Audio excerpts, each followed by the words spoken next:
Welcome to new TV Telugu.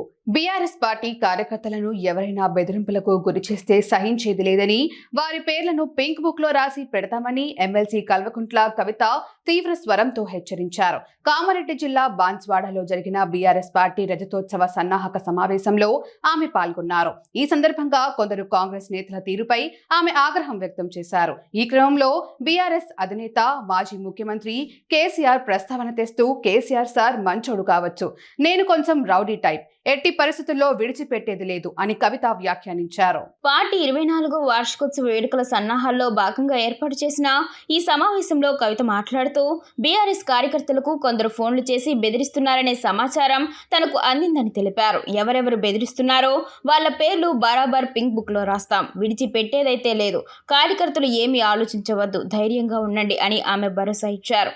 కార్యకర్తలు ఇబ్బందులకు గురి చేసిన వారిని, పోలీస్ స్టేషన్ల చుట్టూ తిప్పిన వారిని తాను క్షమించే ప్రసక్తే లేదని ఆమె స్పష్టం చేశారు. బెదిరింపులకు పాల్పడేది నాయకులైనా అధికారులైనా ఎవరిని వదిలిపెట్టబోమని ఆమె తేల్చి చెప్పారు.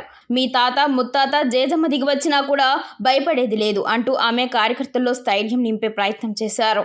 అక్క నిన్న రాత్రే ఫోన్ చేసిరు, నాకు బిల్లు వచ్చేది ఉంది, నీకు బిల్లియం ఏమియ్యం అటు పోతే అని చెప్పిండ్రు. అయినా సరే ఎదిరించి వాళ్ళ నేను ఈ సభకు మీ దగ్గరకు వచ్చినా అని వారి యొక్క పోరాట పటిమను చూపించినందుకు ఆ తమ్ముళ్ళకు కూడా ధన్యవాదాలు చెప్తా ఉన్నా. అట్లనే ఇంకా చాలా మంది మాట్లాడుకుంటా అన్నారు, అక్క ఫోన్లు చేసి బెదిరిస్తున్నారని చెప్పి. అన్న జుబేర్ అన్న ధైర్యంగా ఉండు, ఎవరెవరు బెదిరిస్తున్నారో వాళ్ళ పేర్లు బరాబర్ పింక్ బుక్ లో రాస్తాం, ఇడిచిపెట్టేదైతే ఉండదు, అందులో ఏమీ ఆలోచించద్దు. కేసీఆర్ సార్ మంచోడు కావచ్చు, నేను కొంచెం రౌడీ టైపే, ఎట్టి పరిస్థితిలో ఇడిచిపెట్టుడు ఉండదు. ఇక్కడికి బాన్స్వాడలో మిమ్మల్ని సతాయించి మిమ్మల్ని పోలీస్ స్టేషన్కి ఈడ్చినటువంటి ఏ ఒక్కరిని కూడా నేను మాత్రం క్షమించే అవకాశమే ఉండదు. పింక్ బుక్ బరాబర్ పెడతాం, అందులో పేర్లు రాస్తాం. అది అధికారులు కావచ్చు, నాయకులు కావచ్చు, ఎవరిని కూడా వదిలిపెట్టాం. ఎందుకంటే మనం అధికారంలో ఉన్నప్పుడు అరాచకం చేయలేదు, ప్రజలకు మంచి చేసినాం, అభివృద్ధి చేసినాం. ఇవాళ మీరు పార్టీ మారినంత మాత్రాన ఈ గులాబీ కండువానేదో గదరించి పెడదాం, భయపెట్టించి పెడదాం అనుకుంటే మీ తాత సప్పులకు భయపడేవాళ్ళు ఎవరు లేరు.